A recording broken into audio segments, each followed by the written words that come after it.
अस्सलाम वालेकुम everyone, welcome back to Backbenchers Academy. अच्छा, अभी यहाँ पे हम करेंगे हमारी ये बिलीरुबिन। लास्ट वीडियो के अंदर मैंने आपको हमें बताया था आपकी जो लीवर की तरफ ब्लड आ रहा होता है आपका आता है पोर्टल वेन से, और पोर्टल वेन में जो आपको वहाँ पे ब्लड आ रहा होता है वो कहाँ से आता है, आपकी स्प्लेनिक वेन जो है उससे भी आ रहा होता है। उसके बाद बाकी मैंने आपको वहाँ पे स्ट्रक्चर्स बताए थे, आपको वहाँ पे जीआईटी से आ रहा होता है, आपकी जो है ना ये पैंक्रियाज जो है उससे आ रहा होता है। अच्छा, वहाँ पे मैंने आपको हमें बताया था जो स्प्लीन से ब्लड आता है उसमें क्या होता है, स्प्लीन क्या करती है और आपके जो ओल्ड आरबीसीज होता है उसकी ब्रेक डाउन करती है। वहाँ से क्या निकलेगी, हीम। हीम क्या करेगी, इवेंचुअली बिलीरुबिन बनाएगी, और बिलीरुबिन आपके लीवर के पास आएगी। अब लीवर क्या करेगा, वो अनकंजुगेटेड बिलीरुबिन जो होगी उसकी कंजुगेशन करेगा। उसके बाद आपकी जो बॉडी है, आपकी बाइल जो है उससे इसकी बॉडी, आपकी बॉडी से इसको स्क्रीट कर रहा होगा। अच्छा, अभी यहाँ पे हम देखेंगे बिलीरुबिन आपके वहाँ पे बनती कैसे है, बॉडी से स्क्रीट कैसे होती है। सबसे पहले क्या होगा, आपके वहाँ पे जो आपके आरबीसीज होंगे इनकी ब्रेक डाउन होगी, और वो कौन करवाएंगे, आपके वहाँ पे स्प्लेनिक मैक्रोफेजेज या फिर उसके अलावा आप कोई भी मैक्रोफेजेज जो है जब ये आरबीसीज की ब्रेक डाउन करवाएंगे, आरबीसीज जो है इसके अंदर होती है आपके वहाँ पे हीमोग्लोबिन, हीमोग्लोबिन से निकलेगी आपके वहाँ पे हीम, और साथ आपके वहाँ पे निकलेगी ग्लोबिन की चेंज। अच्छा, ये जो आपकी हीम होगी, हीम इवेंचुअली आपके वहाँ पे बनाती है बिलीरुबिन। अब हीम को हम लेके चलते हैं। अब यहाँ पे क्या होगा, हीम आपकी सबसे पहले कन्वर्ट होगी इनटू प्रोटोपोर्फिरिन। प्रोटोपोर्फिरिन आपके वहाँ पे बनेगी इसके इसके अंदर आपके बिलीवर्डिन के अंदर, और बिलीवर्डिन जो है आपको वहाँ पे बनाएगी अनकंजुगेटेड बिलीरुबिन। अच्छा, यहाँ पे इन्होंने लिखा हुआ है आपकी ये जो बिलीवर्डिन है ये आपके यहाँ पे हीम ऑक्सीजनेज जो है ये आपका बना रहा होता है। अच्छा, उसके बाद बिलीवर्डिन का कलर होता है आपके वहाँ पे ग्रीन। अब इसके बाद ये जो आपके वहाँ पे अनकंजुगेटेड बिलीरुबिन बनेगी, ये आपकी कैसे बनेगी, आप ये जो बिलीवर्डिन है इसकी रिडक्शन करवाएंगे। अब यहाँ पे ये जो रिडक्शन कौन करवाएगा, आप वहाँ पे बिलीवर्डिन रिडक्टेज, और वो क्या करवा देगा, बिलीवर्डिन को कन्वर्ट करवा देगा इनटू अनकंजुगेटेड बिलीरुबिन। अच्छा, अनकंजुगेटेड के बारे में आपको हमें बताया था, अनकंजुगेटेड इनसॉल्युबल, इसके अलावा इसको जो है ना इनडायरेक्ट भी कहते हैं। इनडायरेक्ट बिलीरुबिन या फिर अनकंजुगेटेड बिलीरुबिन ये आपकी क्या होती है, आपके वहाँ पे वाटर इनसॉल्युबल होती है। अगर वाटर इनसॉल्युबल है तो आपके वहाँ पे ब्लड के अंदर ट्रेवल नहीं कर सकती। अब आपने इसको लेके जाना है लीवर के पास। अब आप इसको लीवर के पास कैसे लेके जाएंगे, आप क्या करेंगे, इसको जो है ना एक गाड़ी दे देंगे। अब वो आपके जो ब्लड है उसको पता नहीं चलेगा, वाटर वगैरह जो है उसके अंदर ये आपको वहाँ पे ट्रैवल कर रही होगी। अब ये जो आपने इसको गाड़ी दी है वो आपकी कौन सी हो जाएगी, यहाँ पे आपकी एल्ब्यूमिन। एल्ब्यूमिन क्या करेगी, इसको अपने ऊपर सवार कर लेगी और ये लेके आ जाएगी इसको आपके यहाँ पे आपके लीवर के पास। अच्छा, जब ये एल्ब्यूमिन आपके वहाँ पे मिलेगी अनकंजुगेटेड बिलीरुबिन के साथ, इसको हम क्या कहेंगे, आपको वहाँ पे अनकंजुगेटेड बिलीरुबिन एल्ब्यूमिन कॉम्प्लेक्स। अब ये जो है आपको वहाँ पे ब्लड जो है आपका आ रहा होगा आपकी स्प्लीन से, वो क्या करेगा, आपकी बिलीरुबिन जो आपकी होगी वो आपकी डायरेक्टली आपकी एल्ब्यूमिन के साथ बाइंड होगी, और वो आपके वहाँ पे जाएगी लीवर के पास। अब लीवर के पास जब जाएगी तो मैंने आपको वहाँ पे बताया था ये जो आपका वहाँ पे हिपैटिक सेल हो गया, फिर आपका हिपैटोसाइट होगा, स्पेस ऑफ डीसी के अंदर आएगा आपके एल्ब्यूमिन, और वहाँ से ये क्या करेगा, ये जो आपका हिपैटोसाइट होगा ये आपकी बिलीरुबिन जो है उसकी एक्टिव जो है इसकी ट्रांसपोर्ट करवाएगा सेल्स के अंदर। सेल्स के अंदर जब आएगी तब आप क्या करवाएंगे, इसकी कॉन्जुगेशन करवाएंगे। कॉन्जुगेशन में आप सिंपल क्या करेंगे, ग्लूकोरोनेट जो है उसके साथ इसको जो है ना आप ऐड करवा देंगे। इंजाइम आपका कौन सा होगा, यहाँ पे आपका ये यूडीपी ग्लूकोरोनाइल ट्रांसफरेज, ये क्या करवाएगा, इसकी यहाँ पे कॉन्जुगेशन करवाएगा। जब इसकी कॉन्जुगेशन हो जाएगी उसके बाद मैंने आपको बताया था ये कहाँ पे जाएगी, आपको यहाँ पे बिलियरी कैनालिकुलाई के अंदर जाएगी, और इवेंचुअली जो है आपको यहाँ पे आपकी बॉडी जो है आपकी, या फिर क्या कहते हैं हमारी ये जो बाइल डक्ट जो है उससे आपकी बॉडी के अंदर बाइल की फॉर्म के अंदर आपको यहाँ पे एक्सक्रीट हो रही होगी। अच्छा, यहाँ से कंजुगेशन हुई, कंजुगेशन के बाद ये आपके वहाँ पे आ गई आपकी बाइल डक्ट के अंदर। बाइल डक्ट से आपको मैंने बताया इधर से आपके वहाँ पे आएगी पैंक्रियाज जो है। अच्छा, पहले हमें आपकी कौन सी बनेगी, आपके वहाँ पे लेफ्ट, और उसके बाद आपके वहाँ पे राइट हिपैटिक डक्ट्स, फिर आपके वहाँ पे बनेगी कॉमन आपकी क्या कहते हैं इसको कॉमन हिपैटिक डक्ट, फिर ये आपके वहाँ पे ये जो सिस्टिक डक्ट जब इसके साथ मिलेगी तो ये आपके वहाँ बन जाएगी common bile duct. Common bile duct जब आपके वहाँ पे मिलेगी मेन पैंक्रियाटिक डक्ट के साथ तो ये आपके वहाँ पे जो एम्प्यूला ऑफ वाटर है वहाँ पे आपकी ये क्या करेगी, आपको वहाँ पे सिक्रीशंस दे रही होगी, एम्प्यूला ऑफ वाटर पे होगा। और उसके बाद यहाँ पे आपने एक चीज़ याद रखनी है, आपके यहाँ पे स्फिंक्टर कौन सा होता है, यहाँ पे होता है स्फिंक्टर ऑफ ओडी।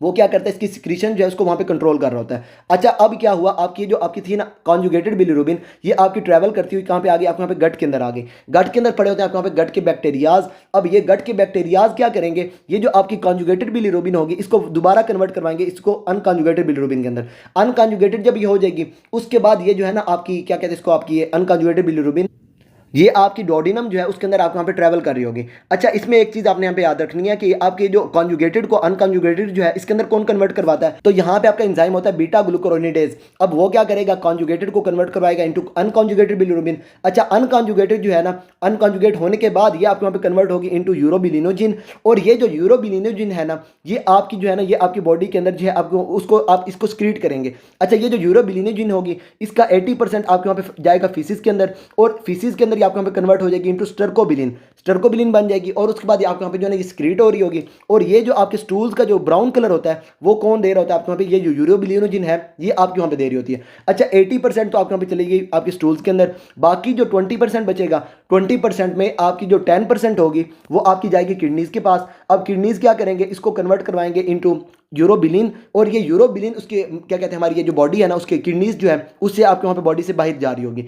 अच्छा, यहाँ पे हुई आपके वहाँ पे 10% आपके वहाँ पे किडनीज ने स्क्रीट की, यूरोबिलिन यूरोबिलिन बनी। अब यूरोबिलिन का कलर होता है येलो, तो ये आपके जो यूरिन का कलर येलो होता है वो आपका किसकी वजह से, आपके वहाँ पे यूरोबिलिन की वजह से। 20% का 10% आपके वहाँ पे चलेगी आपकी किडनीज के पास। अब जो बाकी आपको वहाँ पे 90% बचा है वो क्या होगा, आपका दोबारा से एब्जॉर्ब होगा। अच्छा, एक चीज़ यहाँ पे अपने एक चीज़ याद रखनी है, अगर यहाँ पे आपकी गट जो है उसका डिस्टल पोर्शन या फिर आपकी जो डिस्टल इलियम होती है उसके अंदर आप इसको एब्जॉर्ब कर रहे होते हैं। अगर एक पेशेंट है उसके अंदर क्या हुआ है, उसकी जो ये गट है ना वो उसकी वहाँ पे कम हो गई है, उसको मतलब जो है ना गट आपने किसी तरीके से काट दिया या फिर कोई उसको प्रॉब्लम थी, आपने उसकी गट जो है उसको ही आपने रिमूव कर दिया। अब उस केस में क्या होगा, ये जो आपकी यूरोबिलिनोजिन है इसका जो 90% आपने ये जो 20% है 20% का जाना था आपका, यहाँ 90% आपके यहाँ पे लिवर के पास एब्जॉर्प्शन इसकी दोबारा होनी थी, इसको हम कहते हैं आपकी एंटेरोहिपैटिक सर्कुलेशन। अब ये इसकी एब्जॉर्प्शन नहीं होगी, अब ये उसकी जो है ना ये फीसिस जो है उसके अंदर आपके यहाँ पे स्क्रीट हो रही होगी। अब इसको हम यहाँ पे क्या कहेंगे, आपके यहाँ पे क्या कहते हैं इसको, आपके ये बिलीरुबिन है, तो बिलीरुबिन डायरिया जो है वो पेशेंट को इसके अंदर हो रहा होगा। गट जब उसकी कम हो जाएगी या फिर उसके अलावा बाद में आपको ये दिखाता भी हूँ बाइल के अंदर, तो वहाँ पे क्या होगा, ये जो उसकी बिलीरुबिन होगी ये आपकी यूरोबिलिनोजिन ये उसकी स्क्रीट हो रही होगी और ये आपको वहाँ पे दे रही होगी बिलीरुबिन डायरिया। अच्छा, ये होगा इसके अंदर। बाकी आपने इसके अंदर याद क्या रखना है, आपका ये जो आपकी यहाँ पे यूरोबिलिनोजिन है इसका 90% आपने वहाँ पे जो है ये आपके दोबारा लिवर के अंदर आता है, और इसकी ये जो आपके वहाँ पे हुई है ना, आपने ये दोबारा जो आपने अब्जॉर्ब किया आपके वहाँ पे गट से आपके वहाँ पे लिवर की तरफ गई है, इसको हम क्या कहते हैं आपके वहाँ पे एंटेरोहिपैटिक सर्कुलेशन। सारी हो गई है यहाँ पे आपकी ये बिलीरुबिन। सिंपल क्या होगा, आपके वहाँ पे सबसे पहले हीम बनेगी, हीम से अनकॉन्जुगेटेड बिलीरुबिन जो है आपके वहाँ पे ट्रैवल करके आ गया आपके यहाँ लिवर के पास। अच्छा, लिवर के पास जब आएगी तो लिवर के सेल्स इसकी एक्टिव ट्रांसपोर्ट करेंगे, और यहाँ पे ये जो आपका यूडीपी ग्लूकोरोनाइल ट्रांसफरेज जो एंजाइम है ये क्या करेगा, इसको जो है ये स्क्रीट करवाएगा। अच्छा सॉरी, इसकी क्या करवाएगा, ट्रांसफरेज एक्टिविटी करवाएगा, इसकी कॉन्जुगेशन करवाएगा, कॉन्जुगेशन के बाद ये आपके वहाँ पे स्क्रीट होगी। अच्छा, यहाँ पे थोड़ा सा क्लिनिकल पॉइंट भी देख लें। अब क्या होगा, अगर एक पेशेंट जो है उसके अंदर ये जो ब्लड है उसका वहाँ पे लिवर के पास आया है, लेकिन लिवर के अंदर कोई प्रॉब्लम है कि लिवर जो है उसकी ये ट्रांसपोर्ट नहीं करवा पा रहा, ये आपके वहाँ पे आया ना, फॉर एग्जांपल आपकी ये बिलीरुबिन आई है, अनकॉन्जुगेटेड बिलीरुबिन जो है वो उसकी लिवर के जो है सेल्स उसके अंदर नहीं जा रही। अच्छा, इस केस में क्या होगा, आपकी अनकॉन्जुगेटेड बिलीरुबिन क्योंकि कॉन्जुगेट नहीं हो रही तो लेवल जो आपके यहाँ पे बढ़ेगा वो आपके अनकॉन्जुगेटेड बिलीरुबिन जो है उसका बॉडी के अंदर बढ़ना शुरू हो जाएगा। अच्छा, अगर यहाँ पे हेरिडिटरी कंडीशंस की बात की जाए, मतलब पेशेंट जो है उसके अंदर वो कोई हेरिडिटरी प्रॉब्लम है, वो लिवर जो है उसके अंदर ये अनकॉन्जुगेटेड बिलीरुबिन जो है उसको वहाँ पे लिवर के अंदर नहीं लेके आ सकता, तो उसमें हेरिडिटरी कंडीशन जो है उसके अंदर आपने यहाँ पे याद रखना गिलबर्ट सिंड्रोम और उसके बाद आपको यहाँ पे क्रिगलर नजार सिंड्रोम। अच्छा, ये दोनों सिंड्रोम्स में क्या होगा, जो पेशेंट है उसके अंदर यहाँ पे अनकॉन्जुगेटेड बिलीरुबिन जो है वो बढ़नी शुरू हो जाएगी। अच्छा, उसके बाद आपको पता है अनकॉन्जुगेटेड बिलीरुबिन जो है आपकी होती है वाटर इनसॉल्युबल, फैट सॉल्युबल होती है। अब ये जो है वो उसके जाएगी ब्रेन के पास, ब्रेन में जो है उसके ये ब्रेन को डैमेज करेगी। अच्छा, उसके बाद अगर ये आपके यहाँ पे वाटर इनसॉल्युबल है तो आपकी ये जो यूरिन है उसके अंदर आपके यहाँ पे स्क्रीट नहीं हो रही होगी। अच्छा, उसके बाद यहाँ पे आप देखेंगे जब आपकी ये कॉन्जुगेशन हो गई, कॉन्जुगेशन के बाद आप क्या करेंगे, आप ये जो है ना ये आपकी यहाँ पे कोई प्रॉब्लम हो गई, आप जो आपका जो लिवर है ना वो कॉन्जुगेट करने के बाद ये जो आपकी बिलीरुबिन है ना इसको स्क्रीट नहीं कर पा रहा, एक्सक्रीट नहीं कर पा रहा आपके यहाँ पे बाइल डक्ट के अंदर। अच्छा, अगर ये जो है ना आपके यहाँ पे एक्सक्रीट नहीं होगी तब क्या होगा, कॉन्जुगेशन क्योंकि हो चुकी है तो पेशेंट जो है उसकी बॉडी के अंदर बढ़ना शुरू हो जाएगी कॉन्जुगेटेड बिलीरुबिन। अच्छा, कॉन्जुगेटेड बिलीरुबिन आपकी कब बढ़ेगी, अगर यहाँ पे आपकी हेरिडिटरी कंडीशंस की बात की जाए तो यहाँ पे आपकी आ जाता है क्या कहते हैं हमारे ये रोटर सिंड्रोम, या फिर उसके अलावा आपका आ जाता है ड्यूबिन जॉनसन सिंड्रोम। दोनों केसेस में क्या होगा, आपके यहाँ पे आपकी ये जो कॉन्जुगेटेड बिलीरुबिन है ये बॉडी के अंदर बढ़नी शुरू हो जाएगी। अच्छा, उसके अलावा यहाँ पे क्या हो सकता है, आपकी जो बाइल डक्ट है इसके अंदर आपको वहाँ पे जो है ये कोई स्टोन वगैरह आ जाए और उसकी वजह से आपके वहाँ पे जो कॉन्जुगेटेड बिलीरुबिन है ये आपकी आगे नहीं जा सकती, तो आपके वहाँ पे पीछे बढ़नी शुरू हो जाएगी, आपके ब्लड के अंदर कॉन्जुगेटेड बिलीरुबिन जो है उसका लेवल बढ़ना शुरू हो जाएगा। अच्छा, ये होगी आपके वहाँ पे कॉन्जुगेटेड, उसके बाद आपके वहाँ पे अनकॉन्जुगेटेड। अच्छा, अगर लिवर की कोई प्रॉब्लम होगी तो लिवर की प्रॉब्लम्स में क्या होगा, लिवर के जो सेल्स हैं, फॉर एग्जांपल यहाँ पे आपको ना हेपेटाइटिस हुई है, हेपेटाइटिस में क्या होगा, ये जो लिवर के सेल्स हैं ये वायरस वगैरह डैमेज कर रहे होंगे, अब लिवर के जो सेल्स हैं उसकी अपटेक नहीं कर पा रहे तो यहाँ पे आपको बढ़ेगी अनकॉन्जुगेटेड बिलीरुबिन। अच्छा, उसके बाद अगर ये जो लिवर के सेल्स हैं कुछ आपके वहाँ पे जो ठीक पड़े हुए हैं उन्होंने इसकी अपटेक कर ली, अपटेक के बाद वो इसको एक्सक्रीट नहीं कर पा रहे क्योंकि आपका ये जो लिवर है वो आपका वहाँ पे फूला हुआ है, हेपेटाइटिस हुई पड़ी है, आपका लिवर जो है वो बड़ा सारा हुआ पड़ा है, अगर उसको वहाँ पे एक्सक्रीट नहीं कर पा रहे होंगे तब आपके वहाँ पे क्या बढ़ेगी, आपके वहाँ पे कॉन्जुगेटेड बिलीरुबिन बढ़ेगी। हेपेटाइटिस जब आपके पास एक पेशेंट आएगा हेपेटाइटिस का, उसके अंदर अनकॉन्जुगेटेड और उसके बाद आपकी ये जो कॉन्जुगेटेड बिलीरुबिन है ये दोनों बढ़ी हुई होंगी। लेकिन उसके अलावा मैंने आपको वहाँ बता दिया अगर यहाँ पे आरबीसीज जो है उसकी वहाँ पे ब्रेक डाउन ज़्यादा हो रही है, आरबीसीज में इसमें क्या हो सकता है आपके वहाँ पे हिमोलिसिस ज़्यादा हो रही है, अब उस केस में क्या होगा, अनकॉन्जुगेटेड बिलीरुबिन जो है वो आपके वहाँ पे वो बढ़ेगी। अच्छा, उसके बाद जब आपके वहाँ पे प्रॉब्लम होगी आपके वहाँ पे इसकी स्क्रीशंस में, तब क्या होगा, आपके वहाँ पे कॉन्जुगेटेड बिलीरुबिन बढ़ेगी। अच्छा, उसके बाद अगर लिवर की अपनी कॉज लॉस होगी, लिवर के अंदर कोई प्रॉब्लम होगी, हेपेटाइटिस वगैरह होगी, तो ये दोनों बढ़ेंगी। और ये जब दोनों बढ़ेंगी इसको हम क्या कहेंगे, आपको यहाँ पे मिक्स्ड हाइपर बिलीरुबिनीमिया। अच्छा, ये जो बिलीरुबिन का लेवल बढ़ता है इसको हम क्या कहते हैं, सिंपल बिलीरुबिनीमिया। अगर ये आपकी क्या कहते हैं अनकॉन्जुगेटेड बिलीरुबिन बढ़ रही है तो आपकी वहाँ पे हो जाएगी अनकॉन्जुगेटेड हाइपर बिलीरुबिनीमिया। अच्छा, उसके बाद ये कॉन्जुगेटेड बढ़ रही है तो इसको हम क्या कहेंगे, आपको यहाँ पे कॉन्जुगेटेड हाइपर बिलीरुबिनीमिया। और अगर ये दोनों बढ़ रही है तो इसको हम कहेंगे आपको यहाँ पे मिक्स्ड हाइपर बिलीरुबिनीमिया। अच्छा, अब ऐसे करता हूँ मैं आपको ये जो हाइपर बिलीरुबिनीमिया है ना, ये भी मैं आपको यहाँ पे दिखा देता हूँ। अच्छा जी, यहाँ पे आ गई आपकी हाइपर बिलीरुबिनीमिया। सिंपल आपने इसके अंदर क्या याद रखना है, कॉन्जुगेटेड होगी, उसमें क्या होगा, आपको यहाँ पे बाइल डक्ट जो है या फिर आपकी जो बाइल ट्रैक्ट है, बिलियरी ट्रैक्ट, उसके अंदर कोई ऑब्स्ट्रक्शन है, या फिर उसके अलावा आपका जो बिलियरी ट्रैक्ट है उसके अंदर कोई डिजीज वगैरह आ गई है। अच्छा, यहाँ पे आपको हो सकता है आपके यहाँ पे गाल स्टोन, या फिर आप उसके अलावा आपकी जो बाइल डक्ट है उसकी जो एपिथेलियल सेल्स हैं उसको वहाँ पे आपका हो जाए आपका ये कैंसर। अच्छा, उसमें क्या हो जाएगा, आपको वहाँ पे ये आपकी जो डक्ट होगी आपके यहाँ पे ऑब्स्ट्रक्ट हो जाएगी, कोलेंजियोकार्सिनोमा इसको हम यहाँ पे कहते हैं। अच्छा, पैंक्रियाटिक को ट्यूमर हो जाए, उसमें क्या होगा आपका, अगर फॉर एग्जाम्पल जो पेशेंट है उसकी जो पैंक्रियाज है उसके वहाँ पे हेड जो है उसके वहाँ पे ट्यूमर हुआ है। बाद में आपको ये दिखा भी देता हूँ। इसमें क्या होता है, ये जो आपका होता है ना पैंक्रियाज, इसका जो हेड होता है आपका, फॉर एग्जाम्पल यहाँ पे अगर मैं ये बनाऊँ ना पैंक्रियाज, सॉरी यहाँ पे ये पैंक्रियाज हो गया। अच्छा, इसका ये जो हेड होता है ये आपकी यहाँ पे ऊपर से आपकी आ रही होती है, आपकी क्या कहते हैं इसको, हमारी ये होती है, ये हमारी क्या कहते हैं इसको, डोडिनम। अच्छा, डोडिनम का जो नीचे वाला पोर्शन होगा, डिस्टल पोर्शन, ये क्या करेगा, जब इसके हेड का ट्यूमर होगा ये क्या करेगा, उसके डिस्टल पोर्शन जो है उसको वहाँ पे आपके क्या कहते हैं इसको ऑब्स्ट्रक्ट करेगा। जब ये ऑब्स्ट्रक्ट हो जाएगा तो इसमें क्या होगा, आपके ये जो बाइल आ रही है पीछे से वो आपकी बॉडी, उसकी बॉडी से आगे नहीं जा रही होगी, स्टर्कोबिलिन नहीं बन रही होगी, बॉडी से बाहर स्क्रीड नहीं हो रही होगी। अब उस केस में भी क्या हो जाएगा, आप वहाँ पे बाइल जो है बॉडी के अंदर बढ़नी शुरू हो जाएगी। और कौन सी बढ़ेगी, यहाँ पे आपकी ये कॉन्जुगेटेड हाइपर बिलीरुबिनीमिया। अच्छा, ये आपके जो पैंक्रियाज है ना, इसमें आपने एक चीज़ याद रखनी है, पैंक्रियाज के हेड का जब ट्यूमर होगा तब क्या होगा, ये जो आपको वहाँ पे बाइल बनेगा ना, ये बाइल आपका वहाँ पे जो इसका जो होगा ना, ये बाइलरी ट्रैक्ट जो आपको वहाँ पे आ रहा है, कॉमन बाइल डक्ट जो आ रही है उसमें भी ये उसको ना ऑब्स्ट्रक्ट करेगा। अब आपको पता है आपने बाइल जो है कॉन्जुगेटेड बिलीरुबिन जो है वो आपने जो आपने स्टोर कहाँ पे करना होता है, आपने वहाँ पे करना होता है गॉल ब्लैडर के अंदर। अच्छा, इस केस में क्या होगा, लीवर बनाता रहेगा ऊपर से क्या कहते हैं हमारे ये कॉन्जुगेटेड बिलीरुबिन, और ये आपको वहाँ पे गॉल ब्लैडर जो है उसके अंदर आपको वहाँ पे जो है ना ये स्टोर होता रहेगा, और इवेंचुअली गॉल ब्लैडर जो है आपको वहाँ पे फूल जाएगा। मतलब इसके अंदर जो बाल आपको वहाँ पे बाइल पड़ा हुआ है, कॉन्जुगेटेड बिलीरुबिन पड़ा हुआ है, वो आपको वहाँ पे ज़्यादा सारा हो जाएगा। गाल आपका गॉल ब्लैडर जो आपको वहाँ पे पाल्पेबल हो जाएगा, पेशेंट जो है उसके अंदर वहाँ पे आपको ये मिलेगी कॉन्जुगेटेड हाइपर बिलीरुबिनीमिया। और लास्ट में आपको बताया था ये आपकी बिलीरुबिन जब भी बढ़ेगी तो ये आपको वहाँ पे स्क्लेरा, और उसके बाद आपको वहाँ पे जो स्किन है उसके अंदर आपको वहाँ पे डेपोजिट होना शुरू हो जाएगी, इसको हम क्या कहते हैं आपको वहाँ पे जॉन्डस। अच्छा, ऊपर से मैं आपको वहाँ पे दिखा भी देता हूँ जॉन्डस को भी। जॉन्डस में क्या होगा, आपकी ये जो आपकी बिलीरुबिन होगी डेपोजिट होना शुरू हो जाएगी, आपकी हो सकती है कॉन्जुगेटेड हो जाएगी, फिर उसके अलावा आपको वहाँ पे जो अनकॉन्जुगेटेड बिलीरुबिन है ये आपको वहाँ पे डेपोजिट होना शुरू हो जाए। अच्छा, इसमें क्या होगा, आपको वहाँ पे या तो प्रोडक्शन जो उसके अंदर कोई प्रॉब्लम है, या फिर उसके अलावा क्लियरेंस जो है आपकी जो लीवर के सेल्स हैं वो इसको एक्सक्रीट नहीं कर पा रहे। अच्छा, इसमें क्या हो जाएगा, आपका जो पेशेंट है उसकी बॉडी के अंदर बिलीरुबिन बढ़नी शुरू हो जाएगी। कॉन्जुगेटेड कब बढ़ेगी, जिसमें क्या हो जाएगा, आपका ये जो आपकी बाइल डक्ट है ना उसके अंदर कोई प्रॉब्लम हो जाए, या फिर उसके अलावा जो पेशेंट है उसके अंदर हेरिडिटरी कोई प्रॉब्लम है,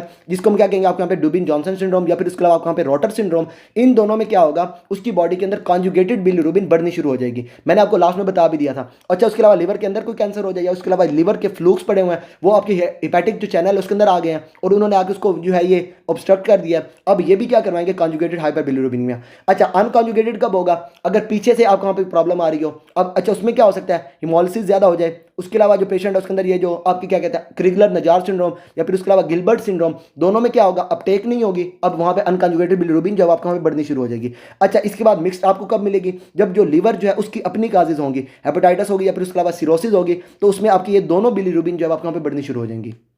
अच्छा, इसके साथ साथ थोड़ा सा जॉन्डस को भी देख लें। जॉन्डस में सिंपल क्या होगा, यहाँ पे आपकी इसकी कॉमन काजेज जो है आपके वहाँ पे बिलीरुबिन के लेवल के बढ़ने की, वो आपकी हो सकती है आपके वहाँ पे हिमोलिसिस, उसके अलावा वहाँ पे आपकी ना ये ऑब्स्ट्रक्शन, या उसके अलावा आपके वहाँ पे ट्यूमर्स, या फिर लिवर की अपनी डिजीज़। अच्छा, इन सारे केसेस में क्या होगा, आपकी ये जो बिलीरुबिन है वो आपके वहाँ पे बढ़नी शुरू हो जाएगी। बिलीरुबिन जब बढ़ेगी तो स्क्लेरा, और उसके बाद आपकी जो स्किन है उसके अंदर आपके वहाँ पे डेपोजिट होना शुरू हो जाएगी, इसको हम क्या कहेंगे यहाँ पे आपकी जॉन्डस। अच्छा, जो बिलीरुबिन होती है ना, बिलीरुबिन का हम यहाँ पे देखते हैं टोटल बिलीरुबिन। अच्छा, टोटल बिलीरुबिन अगर आपके यहाँ वहाँ पे लेस देन 1 मिलीग्राम पर डेसीलीटर, तो ये आपकी जो है ना ये जॉन्डस नहीं करवाती। अच्छा, बिलीरुबिन का लेवल अगर आपका होगा मोर देन 3 मिलीग्राम पर डेसीलीटर, तब जो पेशेंट है उसके अंदर वहाँ पे आपको ये जॉन्डस है ये आपको तब मिलेगा। अच्छा, अगर यहाँ पे आपके 3 से कम है तो पेशेंट को वहाँ पे जो जॉन्डस है ये आपको वहाँ पे नहीं आ रहा होगा। उस केस में क्या होगा, पेशेंट आपको वहाँ पे एसिम्प्टोमेटिक होगा। अच्छा, उसके बाद यहाँ पे क्या होगा, पेशेंट जो उसके अंदर ये आपकी क्या कहते हैं हमारी ये जो जॉन्डस होगा ये आपका कब होगा, जब उसके अंदर कुछ स्ट्रेस वगैरह होगी, वो मैं आपको बाद में दिखा भी दूंगा। यहाँ पे ये जॉन्डस हो गई। अच्छा, उसके बाद ये हमारी ये हो गई हमारी कंडीशंस। अब मैं ऐसे करता हूँ यहाँ पे आपको ना हाइपर बिलीरुबिनीमिया जो है वो आपको वहाँ पे दिखा देता हूँ, हेरिडिटरी हाइपर बिलीरुबिनीमिया। अच्छा जी, ये आ गई यहाँ पे कि हेरिडिटी हाइपरबिलिरुबिनीमिया। सिंपल इसके अंदर आपने क्या याद रखना है, ये सारी कंडीशंस जो है इसके अंदर वहाँ पे आपकी जो है ना ये एंजाइम जो है उसके अंदर कोई प्रॉब्लम है तो इस केस में सारी आपकी कंडीशंस क्या होंगी, यहाँ पे आपकी ऑटोसोमल रिसेसिव होंगी। अच्छा उसके बाद यहाँ पे सबसे पहले क्या होगा, ऊपर से आ रही है आपकी यहाँ पे अनकॉन्जुगेटेड बिलिरुबिन। अच्छा उसने सबसे पहले कहाँ पे जाना है, स्पेस ऑफ डीसी में जाना है। वहाँ पे जो सेल्स हैं इन्होंने क्या करना है, इसकी अपटेक करनी है, बिलिरुबिन की अपटेक होगी। अच्छा अगर अपटेक हो गई है उसके बाद अनकॉन्जुगेटेड बिलिरुबिन आपके वहाँ पे कॉन्जुगेट के अंदर कन्वर्ट नहीं हो रही तो ये आपके वहाँ पे हो जाएगा, आपके वहाँ पे आपके क्या कहते हैं इसको, आपका गिलबर्ट सिंड्रोम या फिर उसके अलावा वहाँ पे क्रिगलर नजार सिंड्रोम। दोनों केसेस में कौन सी लेवल बढ़ेगा, आप वहाँ पे आपके ये अनकॉन्जुगेटेड बिलिरुबिन जो है उसका लेवल बढ़ेगा। अच्छा उसके बाद अगर जो पेशेंट है उसके अंदर ये अपटेक हो गई है, उसके बाद कॉन्जुगेशन भी हो गई है, लेकिन कॉन्जुगेटेड बिलिरुबिन जो है वो आपके वहाँ पे स्क्रीट नहीं हो रही तो ये आपका हो जाएगा यहाँ पे आपका रोटर सिंड्रोम, और उसके बाद यहाँ पे आपका हो जाएगा दूसरा हमारा ये डुबिन जॉनसन सिंड्रोम।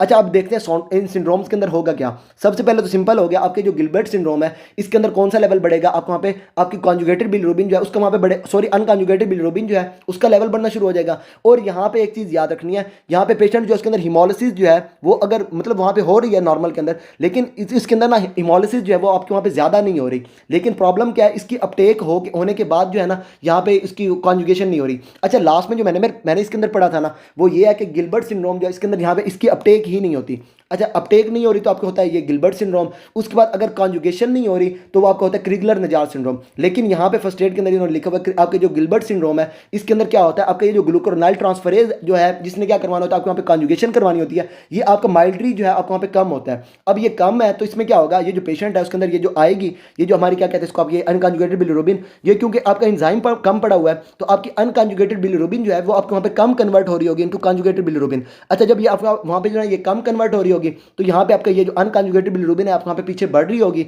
अच्छा इस केस में क्या होगा, मैंने आपको जो लास्ट में बताया जो पेशेंट है उसके अंदर वहाँ पे आपको सबसे पहले तो आपको वहाँ पे होगा एसिम्प्टोमेटिक, और ये इसको जो है ना ये माइल्ड जॉन्डिस भी मिल सकती है, लेकिन ये आपका जो पेशेंट जो होता है ना इसका ये आपका मोस्टली एसिम्प्टोमेटिक आता है। और उसके बाद इसको माइल्ड जॉन्डिस कब मिलती है आपको, जब पेशेंट जो इसके अंदर कोई स्ट्रेस हो गई, या फिर उसके अलावा पेशेंट जो आपको वहाँ पे फीवर है, या फिर उसके अलावा पेशेंट जो उसको कोई भी इलनेस है, या फिर पेशेंट जो आपका क्या कर रहा है फास्टिंग कर रहा है, इन केसेस में क्या होगा पेशेंट जो उसको वहाँ पे ये जॉन्डिस मिलेगी। अच्छा मैंने आपको वहाँ पे बताया था टोटल बिलिरुबिन जो है आपको वहाँ पे मोर देन 3 मिलीग्राम होगी तो आपको जो पेशेंट है उसके अंदर क्या मिलेगी, आपको वहाँ पे जॉन्डिस मिलेगी। नॉर्मल केसेज में जो आपके ये जो गिलबर्ट सिंड्रोम वाला पेशेंट होता है इसके अंदर ये जो टोटल बिलिरुबिन है ये आपको वहाँ पे 3 मिलीग्राम से कम ही होती है। अच्छा उसके बाद अनकॉन्जुगेटेड बिलिरुबिन इसके अंदर बढ़ेगी, और ये जो आपके वहाँ पे है ना ये रिलेटिवली कॉमन है, और ये आपकी बिनाइन कंडीशन है, पेशेंट आपको वहाँ पे सिम्टोमेटिक है एसिम्टोमेटिक है तो आपके वहाँ पे कंडीशन जो आपको वहाँ पे बिनाइन है। अच्छा इसके बाद अगर वहाँ पे जो है आपका ये जो आपको वहाँ पे पड़ा हुआ एंजाइम आपका ये यूडीपी ग्लूकोनाइल ट्रांसफरेज ये आपका टोटली एब्सेंट हो जाएगी तो उसको हम क्या कहेंगे आपको वहाँ पे क्रिगलर नजार सिंड्रोम 1। अच्छा अगर ये आपके वहाँ पे ये स्वेयर कंडीशन होगी ऊपर वाली, अगर इसकी लेस स्वेयर फॉर्म की बात करें तो आपकी हो जाएगी टाइप 2।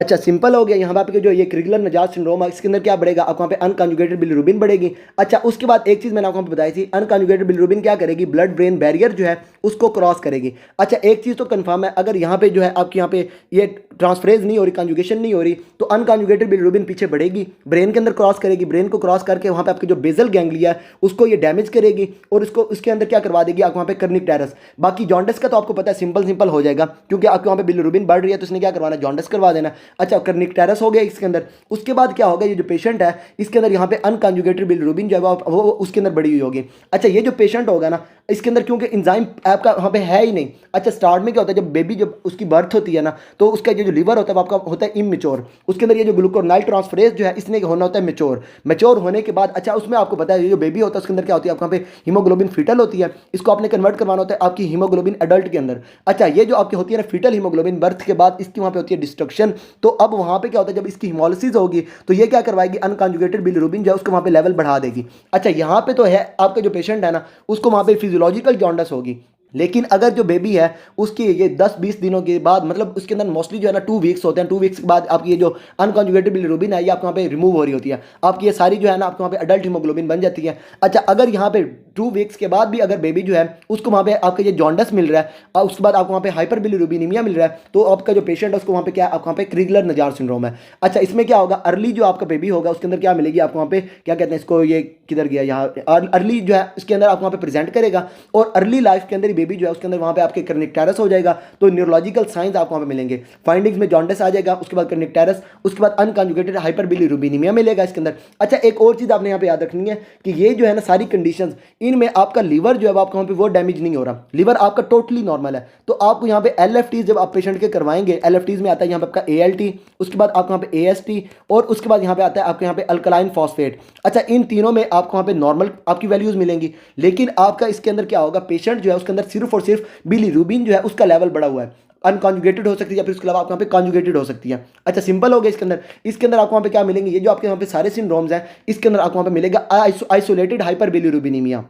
अच्छा, इसमें जो है आपका यहाँ पे क्रिगलर नजार सिंड्रोम जो है टाइप 1 के अंदर, अब यहाँ पे क्या होगा, उसका यहाँ पे अनकॉन्जुगेटेड बिलीरुबिन बढ़ी हुई है। अब यहाँ पे क्या है, उसका जो बॉडी है उसके अंदर वहाँ पे ये इंजाइम है ही नहीं। अब आपने क्या करना है, आपने इंजाइम को बनाना है। अब इंजाइम तो आप वहाँ पे बना नहीं सकते। अब आप यहाँ पे क्या करवाएंगे, उसका ये जो लीवर है उसको ट्रांसप्लांट करवाएंगे, कोई और लीवर लेके आएंगे उसके अंदर, और उसके अंदर आपको वहाँ पे इंजाइम पड़ा होगा। उसके बाद आपकी जो अनकॉन्जुगेटेड बिलीरुबिन है आपको बॉडी से रिमूव हो रही होगी। या इसके अलावा आप क्या करवाएंगे, पेशेंट जो उसको वहाँ पे प्लाज्मा फ्रेसिस करवाएंगे, उसकी बॉडी से आप ये जो प्लाज्मा निकालेंगे, प्लाज्मा से आप वहाँ पे अनकॉन्जुगेटेड बिलीरुबिन जो है उसको वहाँ पे आप रिमूव करवा रहे होंगे। या फिर इसके अलावा आप ये फोटोथेरेपी जो है ना, ये भी क्या करवाती है, ये आपकी होती है ना अनकॉन्जुगेटेड बिलीरुबिन, इसको कन्वर्ट करवा देती है इनटू ल्यूमिरुबिन, और वो आपकी होती है वाटर सॉल्युबल, और उसमें वो जो आपकी वाटर सॉल्युबल होने के बाद वो आपके वहाँ पे एक्सक्रीट हो जाती है आपकी यूरिन के रास्ते। अच्छा, एक और चीज़ आपने यहाँ पे याद रखनी है, कॉन्जुगेटेड बिलीरुबिन जो है वो आपकी क्या है, यहाँ पे आपकी वाटर सॉल्युबल है, तो ये आपके वहाँ पे यूरिन के अंदर जाएगी। यूरिन को मतलब ना, जब आपकी होगी ना कॉन्जुगेटेड हाइपर बिलीरुबिनीमिया, तो इसमें क्या होगा, ये जो यूरिन है इसके अंदर भी आपको वहाँ पे कॉन्जुगेटेड बिलीरुबिन, क्योंकि आपके वहाँ पे वाटर सॉल्युबल है, तो आपको वहाँ पे यूरिन से निकल रही होगी। और इस केस में जो पेशेंट होगा उसको वहाँ पे यूरिन कौन सा हो जाएगा, यहाँ पे आपका डार्क यूरिन। अच्छा, ये हो गया इसके अंदर। अब यहाँ पे अभी हम यहाँ पे कर रहे हैं अनकॉन्जुगेटेड बिलीरुबिन, तो अनकॉन्जुगेटेड बिलीरुबिन के अंदर आपको वहाँ पे ब्रेन जो है वो आपको वो डैमेज होगा, लेकिन ये आपको वहाँ पे यूरिन के अंदर नहीं जाएगी, तो आपका यूरिन डार्क नहीं होगा इसके अंदर। अच्छा, टाइप 2 में क्या होगा, आपको वहाँ पे कंडीशन लेस सीवियर होगी। और इसके बाद यहाँ पे आपने एक चीज़ याद रखनी है, फिनोबार्बिटल।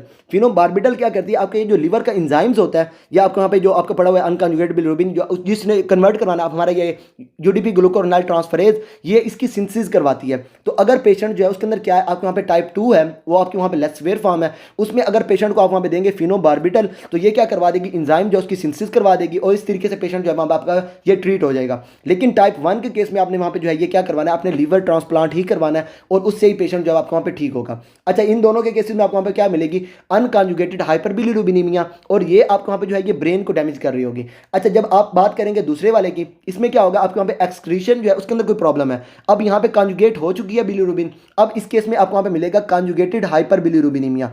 अब यहाँ पे कॉन्जुगेटेड बिलीरुबिन आपको वहाँ पे बढ़ेगी, और लास्ट में मैंने आपको वहाँ पे बताया इन दोनों केसेस में क्या होगा, यूरिन से आपको वहाँ पे ट्रैवल करेगी, आपका ये जो यूरिन है आपका वहाँ पे हो जाएगा डार्क कलर, यूरिन डार्क हो जाएगा। अच्छा, उसके बाद एक और चीज़ आपने यहाँ पे याद रखनी है, ये जो डुबिन जॉनसन सिंड्रोम है ये आपकी है स्वेयर फॉर्म, और ये जो रोटर सिंड्रोम है ये आपको वहाँ पे है लेस स्वेयर फॉर्म, लेकिन है दोनों सेम ही। जो आपको यहाँ पे डुबिन जॉनसन सिंड्रोम के अंदर पेशेंट की प्रेजेंटेशन मिलेगी, सेम प्रेजेंटेशन आपकी यहाँ पे होगी। लेकिन एक और चीज़ यहाँ पे आपने याद रखनी है कि ये जो डुबिन जॉनसन सिंड्रोम है इसमें आपका जो लीवर है वो आपका हो जाएगा डार्क कलर, और ये आपका क्यों होगा, क्योंकि आपकी जो एपिनेफ्रिन के मेटाबोलाइट्स हैं आप उनको बॉडी से रिमूव नहीं कर रहे।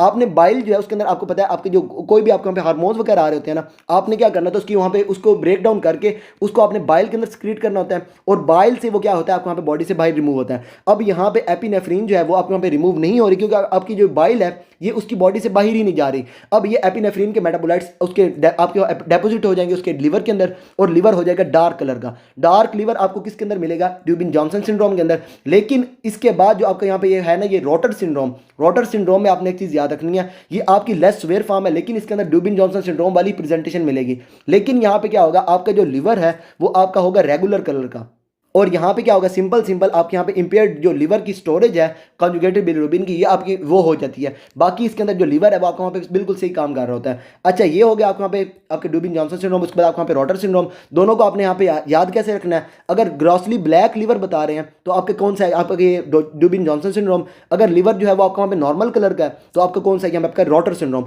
Are for Rotor, R for आपका रेगुलर लिवर, तो इसमें आपको यहाँ पे मिलेगा रेगुलर लिवर। अच्छा, उसके बाद एक चीज़ यहाँ पे आपने याद रखनी है, दोनों कंडीशन आपकी क्या है, यहाँ पे आपकी बिनाइन कंडीशन है। पेशेंट जो है आपको वहाँ पे एसिम्प्टोमेटिक आपके होते हैं। अच्छा, अगर ये जो पेशेंट है इसके आप वहाँ पे करेंगे सर्जरी, कोई एब्डोमिनल सर्जरी करेंगे, एब्डोमिनल सर्जरी में जो सर्जन देखेगा उसका जो लिवर है वो आपको वहाँ पे डार्क कलर का है, तब उसको पता चलेगा कि उसको वहाँ पे ये जो क्या कहते हैं हमारे ये जो ड्यूबिन जॉनसन सिंड्रोम है वो पेशेंट को वहाँ पे है।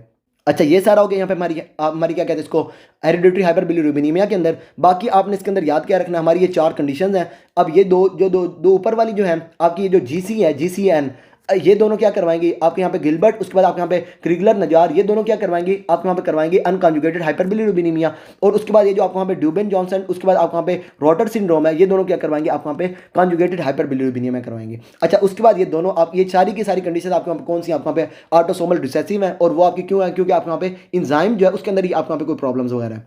अच्छा, उसके बाद यहाँ पे आप देख लें आपकी बाइल को। बाइल में सिंपल सिंपल आपने यहाँ पे याद रखनी है 5 चीज़ें।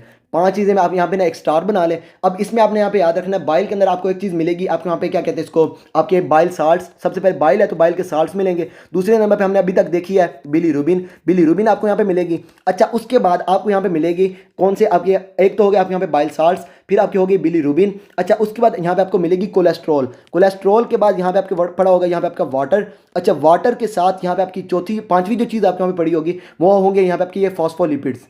अच्छा, ये जो बाइल साल्ट्स होते हैं, सबसे पहले बात करते हैं बाइल साल्ट्स की। तो बाइल साल्ट्स में आपके यहाँ पे 2 साल्ट्स आते हैं। एक आता है यहाँ पे आपके ये कोलिक एसिड, दूसरा आता है यहाँ पे आपका चीनो डिऑक्सी कोलिक एसिड। अच्छा, ये दोनों साल्ट्स जो हैं इसका क्या होता है, ये जो दोनों साल्ट्स हैं इन दोनों की भी होती है लिवर के अंदर कॉन्जुगेशन। कॉन्जुगेशन किसके साथ होगी, यहाँ पे आपकी ग्लाइसिन के साथ या फिर आपके यहाँ पे टॉरिन के साथ। और ये आपके वहाँ पे जो वाटर इनसॉल्युबल है ये आपके कन्वर्ट हो जाएंगे कॉन्जुगेशन के बाद आपके वहाँ पे वाटर सॉल्युबल हो जाएंगे। अच्छा, जब ये आपके वहाँ पे टॉरिन जो है उसके साथ इसकी हो जाएगी कॉन्जुगेशन तो आपको वहाँ बन जाएगा आपको वहाँ पे टॉरोक्लोरिक एसिड। और जब इसकी वहाँ पे होगी ग्लाइसिन के साथ ये क्या कहते हैं इसकी कॉन्जुगेशन, तो ये आपका वहाँ पे हो जाएगा ग्लाइकोकोलिक एसिड। अच्छा, उसके बाद यहाँ पे आपका वाटर सॉल्युबल हो जाएंगे। अच्छा, उसके बाद यहाँ पे आपको मिलेंगे फॉस्फोलिपिड्स, लेसिथिन वगैरह आपको वहाँ पे मिलेंगे। अच्छा, उसके बाद यहाँ पे आपको मिलेगी कोलेस्ट्रॉल, बिलिरुबिन, और लास्ट पे आपको वहाँ पे वाटर। अच्छा, एक और चीज़ मैंने आपको वहाँ पे जो लास्ट में बताई थी उसमें आपने एक चीज़ यहाँ पे एक छठी ऐड भी कर लेनी है। वो आपकी कौन सी है, आपके आईजीएस। जो आपके वहाँ पे आईजीएस जो आपका लिवर प्रोड्यूस करके आपको वहाँ पे बाइल के थ्रू आपका जो है ना ये स्क्रीट कर रहा होगा, वो आपके कहाँ पे जाएंगे, आप वहाँ पे बाइल से आप वहाँ पे जाएंगे जीआईटी के अंदर, और वो आपके वहाँ पे जो बैक्टीरियाज वगैरह होंगे उसको वहाँ पे आपकी किल जो है ना वो करवा रहे होंगे।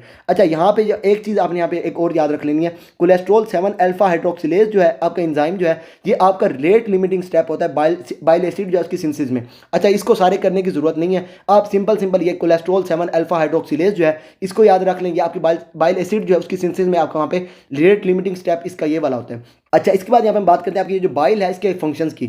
बाइल के फंक्शंस में आपको पता है इसका काम क्या है, इसने लिपिड्स और फैट्स जो है इनकी एब्जॉर्प्शन और डाइजेशन करवानी होती है। तो पहले सिंपल हो गया, इसने डाइजेशन और एब्जॉर्प्शन जो है आपके लिपिड्स, उसके बाद आपके फैट सॉल्युबल विटामिन जो है इनकी यहाँ पे इसने इसकी डाइजेशन और एब्जॉर्प्शन करवानी है। अच्छा, उसके बाद बिलीरुबिन और उसके बाद आपके जो कोलेस्ट्रॉल जो है इनकी यहाँ पे अपने बाइल के थ्रू अपने यहाँ पे एक्सक्रीशन करवानी होती है। उसके बाद आपके यहाँ पे जो मैंने आपको वहाँ पे बताया आईजीएस जो जाएंगे वो क्या करवाएंगे आपको वहाँ पे क्या कहते हैं इसको, आपकी एंटी माइक्रोबियल एक्टिविटी करवाएंगे। आपकी जो बैक्टीरियाज वगैरह पड़े होंगे उनको वहाँ पे आपकी किल करवाएंगे। तो बाइल जो आपके वहाँ पे आ रही है इसके आपके यहाँ पे तीन काम आपकी हैं। एक तो इसने जो आपके वहाँ पे फैट्स, उसके बाद आपकी जो फैट सॉल्युबल विटामिन हैं इनके एब्जॉर्प्शन और डाइजेशन करवानी है बाइल, और आपकी बिलीरुबिन और उसके बाद आपकी जो कोलेस्ट्रॉल है उसको इन्होंने आपकी बॉडी से स्क्रीट करवाना है। आपको वहाँ पे पता है इसके कन्वर्ट होना है आपको वहाँ पे स्टर्कोबिलिन के अंदर, और ये आपको वहाँ पे फीसिस के अंदर जाएगी। अच्छा, उसके बाद यहाँ पे आपकी एंटी माइक्रोबियल एक्टिविटी होगी। अच्छा, उसके बाद मैंने आपको एक चीज़ लास्ट में बताई है, अगर जो पेशेंट है उसके अंदर वहाँ पे आपकी ये शॉर्ट बाउल सिंड्रोम है, क्रॉनिकली उसके अंदर जो है ना ये उसके अंदर मतलब ना उसकी बॉडी के अंदर पहले से ही जो है ना बावल जो उसकी वहाँ पे शॉर्ट है, या फिर पेशेंट जो उसके अंदर वहाँ पे क्रोन डिजीज़ है। अच्छा, इसमें क्या होगा, आप वहाँ पे एब्जॉर्प्शन नहीं कर पा रहे होंगे और ये आपके वहाँ पे शॉर्ट बावल हो गई। अच्छा, या इसके अलावा आपने पेशेंट जो है उसके अंदर कोई ट्यूमर वगैरह था, आपने क्या किया उसकी वहाँ पे जो बावल है उसको आपने वहाँ पे रिमूव कर दिया। अब आपने वहाँ पे जो देखा था आपको वहाँ पे इंटेरोहिपैटिक सर्कुलेशन, उससे आपके वहाँ पे जो बाइल साल्ट्स होंगे या फिर आपकी जो आपकी होगी बिलीरुबिन सिंपल अगर कहूँ तो आपके वहाँ पे उसकी एब्जॉर्प्शन नहीं होगी। अब इस केस में क्या होगा, ये जो पेशेंट है उसका ये जो हो गया ना ये बाइल साल्ट्स या फिर बाइल एसिड्स वगैरह जो है वो फीसिस जो है उसके थ्रू उसके वहाँ पे स्क्रीट हो रहे होंगे, और इसको हम क्या कहेंगे यहाँ पे आपका ये बाइल एसिड डायरिया सिंपल हो गया इसके अंदर। और इस केस में क्या होगा, ये जो पेशेंट है वहाँ पे आपका ये जो डिस्टल इलियम है उस पर ये जो बाइल साल्ट्स हैं उसकी एब्जॉर्प्शन नहीं कर पा रहा। ठीक हो गया। अच्छा, उसके बाद एक और चीज़ हमें आपने देखनी है, ये जो कैल्शियम है, ये कैल्शियम का आपको पता है ये नॉर्मली आपके किसके साथ बाइंडिंग करती है, आपको वहाँ पे ऑक्जेलेट के साथ। ऑक्जेलेट के साथ मिलकर ये क्या बना देती है, आपको वहाँ पे कैल्शियम ऑक्जेलेट बना देती है। लेकिन अब यहाँ पे क्या होगा, अगर आप वहाँ पे फैट्स वगैरह पड़े होंगे, अब यहाँ पे आपकी जो कैल्शियम है ये आपको वहाँ पे फैट्स के साथ मिलेगी, कैल्शियम फैट्स के साथ मिल गई। अब ये जो ऑक्जेलेट्स हैं ये आपके डायरेक्टली किसके अंदर जाएंगे, आपको वहाँ पे एब्जॉर्ब हो गया, आपको वहाँ पे आपकी जाएंगे ब्लड के अंदर। नॉर्मली आपके वहाँ पे कैल्शियम के साथ मिलकर आपको वहाँ पे स्क्रीट हो रहे होते हैं, लेकिन अब जब ये आपको वहाँ पे ऑक्जेलेट आपको वहाँ पे एब्जॉर्ब होंगे, ऑब्जॉर्ब होने के बाद ये आपको वहाँ पे जाएंगे ब्लड के अंदर। अब ब्लड में क्या होगा, आपके ये जो कैल्शियम है ये जो आपके ऑक्जेलेट के साथ मिलेगी तो यहाँ पे आपके बनेगा कैल्शियम ऑक्जेलेट। और ये कैल्शियम ऑक्जेलेट का आपको पहले से पता है ये आपके क्या करवाता है, आपको वहाँ पे जो किडनीज है उसके अंदर जो स्टोन्स हैं कैल्शियम ऑक्जेलेट के, आपको वहाँ पे मोस्ट कॉमन जो आपके होते हैं कैल्शियम ऑक्जेलेट के, ये जो पेशेंट है उसके अंदर वहाँ पे आपके कैल्शियम ऑक्जेलेट स्टोन्स बनवाएगा। सही हो गया, बाइल हो गई इसके अंदर। बाइल बनने के बाद कहाँ पे जाएगी, आप यहाँ पे जाएगी आपकी कॉमन हिपैटिक डक्ट के अंदर। पहले आपको यहाँ पे बनेगी राइट, उसके बाद आपको यहाँ पे लेफ्ट होगी। दोनों आप जब मिलेंगी तो बन जाएगी आपको यहाँ पे common hepatic duct. Common hepatic duct जब सिस्टिक डक्ट के साथ मिलेगी तो आपको यहाँ पे बन जाएगी कॉमन बाइल डक्ट। और ये जो कॉमन बाइल डक्ट है ये इवेंचुअली जो है आपके यहाँ पे जा रही है, और उसके बाद आपकी ये जो मेन पैंक्रियाटिक डक्ट है उसके साथ मिलकर यहाँ पे आपकी जो एम्प्यूल ऑफ वाटर है वहाँ पे आपकी ये स्क्रीट करवा रही होती है आपको, मतलब ये सारी आपके यहाँ पे लीवर की, उसके बाद आपकी जो पैंक्रियाज है इन दोनों की जो आपके यहाँ पे होगी ना सिक्रीशंस, वो आपके यहाँ पे स्क्रीट होंगी। और यहाँ पे जो आपका आपका पड़ा होता है ना, हमारा क्या कहते हैं इसको, आपके ये क्या कहते हैं इसको, आपके ये जो स्फिंक्टर पड़ा होता है इसको हम क्या कहते हैं, स्फिंक्टर ऑफ ओडी। और यही जो है ये आपके वहाँ पे क्या कर रहा होता है, आपकी ये जो स्क्रीशंस है इसको वहाँ पे आपकी कंट्रोल कर रहा होता है। अच्छा, उसके बाद अगर जो पेशेंट है उसके अंदर क्या हो जाए, आपके यहाँ पे एक आ जाए कोई आपका वहाँ पे स्टोन। अच्छा, अगर स्टोन ऊपर ऊपर होगा तब तो आपके यहाँ पे जो पैंक्रियाज है इसकी स्क्रीशंस होती रहेगी, पैंक्रियाज जो है वो आपके वहाँ पे प्रॉब्लम नहीं दे रहे होंगे। लेकिन अगर स्टोन आ जाए नीचे की तरफ और यहाँ पे ये क्या कर दे, ऊपर से आपके वहाँ पे कॉमन बाइल डक्ट और उसके बाद नीचे से आपके वहाँ पे आपकी कॉमन बाइल डक्ट और नीचे से आपके वहाँ पे ये पैंक्रियाज की पैंक्रियाटिक डक्ट है, इन दोनों को ऑब्स्ट्रक्ट कर दे। अच्छा, इसमें क्या होगा, ये जो पेशेंट है इसके अंदर ये बिलीरुबिन बढ़ेगा पीछे की तरफ। या फिर सिंपल अगर मैं यहाँ पे कहूँ, आपके ये जो पैंक्रियाज है उसके अंदर आपको जो पैंक्रियाटिक लाइपेज वगैरह जो है वो सारे यहाँ पे आपके जो है ना आपके वहाँ पे एक्सक्रीट नहीं होंगे। अच्छा, वो अगर एक्सक्रीट नहीं होंगे तो वो क्या होंगे, आपके यहाँ पे बढ़ने शुरू हो जाएंगे। अच्छा, इवेंचुअली जो है वो आपके यहाँ पे जो है ना आपके जो आपके होंगे, आपके क्या कहते हैं उसको, पैंक्रियाज की जो स्क्रीशंस होंगी वो आपकी यहाँ पे जो है आपकी एक्टिवेट होना शुरू हो जाएंगी। अच्छा, जब वो एक्टिवेट हो जाएंगी तो वो क्या करेंगे, पैंक्रियाज जो है इसकी वहाँ पे इन्फ्लेमेशन करवा देंगे और पैंक्रियाज की इन्फ्लेमेशन को हम क्या कहते हैं, आपके वहाँ पे पैंक्रियाटाइटिस। अच्छा, उसके बाद ये जो बाइल आपके जो साल्ट्स वगैरह हैं ये आपके यहाँ पे पीछे बढ़ रहे हैं। अच्छा, इसमें अब क्या होगा, ये जो आपके वहाँ पे गाल ब्लैडर है इसके अंदर आपके वहाँ पे जो है ये आपके वहाँ पे ज़्यादा होने शुरू हो जाएंगे, आपको वहाँ पे क्योंकि स्टोर हो रहे हैं यहाँ पे आपके, तो ये जो गाल ब्लैडर है आपको वहाँ पे हो जाएगा पाल्पेबल। अच्छा, पेशेंट इसके अंदर आपको वहाँ पे प्रेजेंट कैसे करेगा, ये आपको वहाँ पे बाइल साल्ट्स आपको वहाँ पे क्योंकि स्क्रीट नहीं हो रहे तो पीछे इसके बढ़ने शुरू हो जाएंगे, बिलीरुबिन बढ़ेगी, कॉन्जुगेटेड उसके अंदर हाइपर बिलीरुबिनीमिया होगा पेशेंट के अंदर, और साथ साथ पेशेंट जो उसके अंदर क्या होगा, यहाँ पे आपको पैंक्रियाटाइटिस होगा। अच्छा, इसके अलावा अगर एक पेशेंट आपको वहाँ पे प्रेजेंट करे उसके अंदर क्या हो, यहाँ पे ये जो हेड है ना, इसका ये जो ट्यूमर है आपका जो हेड है पैंक्रियाज के हेड का, यहाँ पे आपका हो जाएगा ट्यूमर। अच्छा, ट्यूमर क्या करेगा, आपको वहाँ पे जो डोडिनम है इसको वहाँ पे आपके ऑब्स्ट्रक्ट कर देगा। अब ये भी पीछे आपको वहाँ पे बढ़ेगा, इसमें आपको वहाँ पे क्या हो जाएगा, आपका ये जो आपका होगा ना ये गाल ब्लैडर ये आपको वहाँ पे पाल्पेबल हो जाएगा। उसके बाद आपका ये जो पैंक्रियाज है पेशेंट जो है इसके अंदर पैंक्रियाज जो है वो क्या करवा रहा होगा, आपको वहाँ पे पैंक्रियाटाइटिस करवा रहा होगा। अच्छा, यहाँ पे आपने एक चीज़ याद रखनी है, अगर गाल स्टोन्स है और वो आपके वहाँ पे कॉमन बाइल डक्ट और उसके बाद आपकी जो पैंक्रियाटिक डक्ट है वहाँ पे आपके पहुँच गए हैं, जहाँ पे आपके ये दोनों मिल रहे हैं, तो ये क्या करवाएंगे, आपको वहाँ पे देंगे, आपको ये आपके क्या कहते हैं इसको, ये पैंक्रियाटाइटिस भी करवाएंगे और साथ साथ आपको वहाँ पे कोलेंजाइटिस भी करवाएंगे। अच्छा, ये आपको वहाँ पे कोलेंजाइटिस उसके बाद आपको ये पैंक्रियाटाइटिस करवाएंगे और इस केस में क्या होगा, आपको वहाँ पे मिलेगा double sign, double duct sign, आपको वहाँ पे ये पैंक्रियाटिक डक्ट उसके बाद आपके ये जो कॉमन बाइल डक्ट है दोनों आपको वहाँ पे इन्वॉल्व है। अच्छा, उसके बाद ये जो आपके ट्यूमर है, ट्यूमर हेड ऑफ पैंक्रियाज का ट्यूमर, वो क्या करेगा, आपको ये जो ऑब्स्ट्रक्शन करवा देगा आपके यहाँ पे डोडिनम के अंदर, और वो उसमें क्या हो जाएगा, आपका ये जो गाल ब्लैडर है आपको वहाँ पे हो जाएगा पाल्पेबल, और पेनलेस पेशेंट को क्या हो जाएगी, आपको वहाँ पे जॉन्डस, पेशेंट को जॉन्डस हो, उसके बाद आपको वहाँ पे गाल ब्लैडर आपको वहाँ पे पाल्पेबल हो तो इसको हम क्या कहते हैं, आपको वहाँ पे कॉर्वोजियस साइन। और ये आपको कब मिलेगा, जब आपका जो पेशेंट है उसके अंदर वहाँ पे जो है ये head of tumour, head of जो पैंक्रियाज है उसको वहाँ पे आपका ट्यूमर हुआ है। अच्छा, उसके बाद ये जो आपके वहाँ पे कोलेंजियोग्राफी है वो आपको क्या शो करवाएगी, आपको वहाँ पे जो गाल ब्लैडर है उसके अंदर आपको वहाँ पे फिलिंग डिफेक्ट आपको वहाँ पे नजर आ रहा है। अच्छा, ये सारा होगा इसके अंदर। अच्छा, उसके बाद बाइल बनेगा, यहाँ से आपका ट्रैवल करता करता आपको वहाँ पे जाएगा बाइल डक्ट्यूल के अंदर, ये आपको मैंने लास्ट में बता दिया था। अच्छा, इसमें ना मैंने आपको लास्ट में जो नहीं बताई वो है यहाँ पे आपकी ये सेंट्रल वेन। अच्छा, इसमें क्या होगा, आपका ये जो ब्लड है ना आपको यहाँ पे ये जा रहा है, अब ये इवेंचुअली कहाँ पे जाएगा, आपके वहाँ पे सेंट्रल वेन के अंदर। सेंट्रल वेन्स जब आपस में मिलेंगी, मतलब एक लॉब्यूल है, इधर से आपके ज़्यादा सारे लॉब्यूल हैं, जब सारे लॉब्यूल्स की सेंट्रल वेन्स आपस में मिलेंगी तो ये बना देंगे आपके वहाँ पे सब लॉब्यूलर वेन। सब लॉब्यूलर वेन्स जब आपके आपस में मिलेंगी, मतलब सारे लॉब्यूल जो है एक उन्होंने बना दिया आपके वहाँ पे सब लॉब्यूलर वेन। सब लॉब्यूलर वेन्स जब मिलेंगी तो ये आपके वहाँ बना देंगी आपकी यहाँ पे ये हिपैटिक वेन। हिपैटिक वेन बन जाएगी और हिपैटिक वेन का आपको पता है वो कहाँ पे ड्रेन करेगी, आपको वहाँ पे इन्फीरियर वेना केवा के अंदर। अच्छा, अगर यहाँ पे कोई प्रॉब्लम हो जाएगी तो ये ब्लड जो होगा या फिर आपकी जो बिलीरुबिन वगैरह होगी अनकॉन्जुगेटेड या फिर आपके वहाँ पे कॉन्जुगेटेड, वो डायरेक्टली जाएगी आपके वहाँ पे सब लोब्यूलर वेन्स में, वहाँ से हिपैटिक वेन, और उसके बाद आपके वहाँ पे जो है ये इन्फीरियर वेना केवा के थ्रू आपके वहाँ पे बॉडी, और उसके बाद आपकी जो स्क्लेरा वगैरह है उसके अंदर आपके वहाँ पे डेपोजिट हो जाएगी। अनकॉन्जुगेटेड होगी तो आपके वहाँ पे ब्रेन को भी आपके वहाँ पे डैमेज करवाएगी। उसके बाद अगर ये आपके वहाँ पे कॉन्जुगेटेड होगी तो आपका जो आपका यूरिन होगा उसके थ्रू आपके वहाँ पे बॉडी से बाहर जा रही होगी, और वो आपको वहाँ पे यूरिन जो है उसको वहाँ पे क्या करवा देगी, डार्क यूरिन। बाकी एक और चीज़ यहाँ पे आपने जो याद रखनी है वो ये कि आपकी ये जो आपकी होती है ना अल्कोहलिक हेपेटाइटिस, अल्कोहलिक हेपेटाइटिस के केस में आपकी जो लीवर की इन्फ्लेमेशन होती है ना उसमें आपको AST ज़्यादा मिलती है as compare to ALT। AST ज़्यादा हो एज़ कम्पेयर टू ALT तो आपका जो पेशेंट उसको जो हेपेटाइटिस होती है वो आपकी कौन सी होती है, यहाँ पे आपकी अल्कोहलिक हेपेटाइटिस। अच्छा, जो वायरल हेपेटाइटिस होगी उसके केस में क्या होगा, आपको वहाँ पे ALT आपकी ज़्यादा होगी एज़ कम्पेयर टू AST। अच्छा, ये तो हम बाद में करेंगे भी इसको। बाकी इसके अंदर जो आपने यहाँ पे याद रखने वो है यहाँ पे आपकी ये हेपेटिक स्टेलेट सेल्स, और वो क्या करवाएंगे, आपके वहाँ पे फाइब्रोसिस करवा के सिरोसिस करवा रहे होंगे।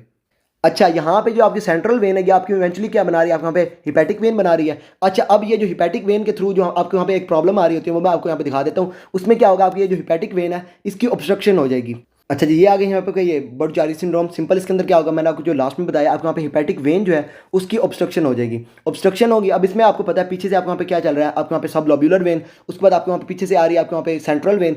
अब ये क्या होगा, ये जो ऑब्स्ट्रक्शन होगी ना, इससे अगर ब्लड आपको यहाँ पे इंफीरियर वेना केवा के अंदर नहीं जाएगा तो ये जो ब्लड है इसका यहाँ पे रुकना शुरू हो जाएगा। अब पीछे बढ़ता बढ़ता बढ़ता ये क्या करेगा आपको यहाँ पे, अच्छा सबसे पहले क्या होगा, ये जब बढ़ेगा तो आपको जो लिवर के सेल्स होंगे उसको वहाँ पे डैमेज करेगा। अच्छा, सबसे पहले आपको वहाँ पे कौन से आपके जो आपका ये ब्लड बढ़ेगा ना आपके, वो आपका वहाँ पे बढ़ेगा सेंट्रल वेन के अंदर। सेंट्रल वेन के अराउंड पड़े हुए हैं आपके सेंट्री लॉब्यूलर वेन्स, मतलब आपके सेंट्री लॉब्यूलर जो आपके वहाँ पे जोन है उसके अंदर जो आपके वहाँ पे हिपैटोसाइट्स पड़े हैं, सबसे पहले आपके वहाँ पे वो डैमेज होंगे। अच्छा, उसके बाद एक चीज़ आपने यहाँ पे देखनी है कि जो आपके हिपैटिक वेन जब आपके वहाँ पे हो जाएगी, मतलब आपके थ्रोम्बस हो जाएगा इसके अंदर, अब ब्लड जो अगर आपको वहाँ पे आगे नहीं जा रहा तो ब्लड आपको वहाँ पे जो है ना ये रुकना शुरू हो जाएगा। ब्लड जब भी इसकी स्टेसिस होती है तो इसमें आपको पता है ये क्या करता है, इसका जो फ्लूइड होता है प्लाज्मा वगैरह वो आपका साइडों पर आ जाता है और वो क्या करवा रहा होता है, मतलब इसके अंदर क्या होता है आपको वहाँ पे हाइड्रोस्टैटिक प्रेशर जो आपको वहाँ पे वो बढ़ जाता है। अब ये बाहर की तरफ आएगा और ये लिवर की जो है वहाँ पे आपकी इन्फ्लेमेशन करवा देगा। अच्छा, लिवर की इन्फ्लेमेशन के बाद क्या होगा, पीछे बढ़ता बढ़ता बढ़ता आपके वहाँ पे जो पीछे आपके वहाँ पे पड़ी हुई है आपकी गट पड़ी हुई है, गट की इन्फ्लेमेशन हो जाएगी। पीछे से आपके वहाँ पे स्प्लीन पड़ी हुई है, स्प्लीन के अंदर इन्फ्लेमेशन हो जाएगी,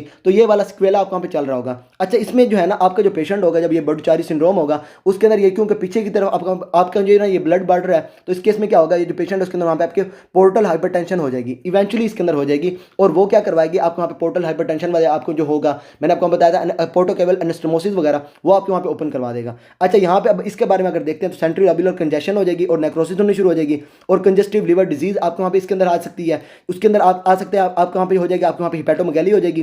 पीछे जब आपके वहाँ पे गट के अंदर आपको वहाँ पे ब्लड जो है आपको वहाँ पे रुकना शुरू हो जाएगा, उसकी इन्फॉर्मेशन हो जाएगी, वाटर आपको वहाँ पे बाहर आ रहा होगा।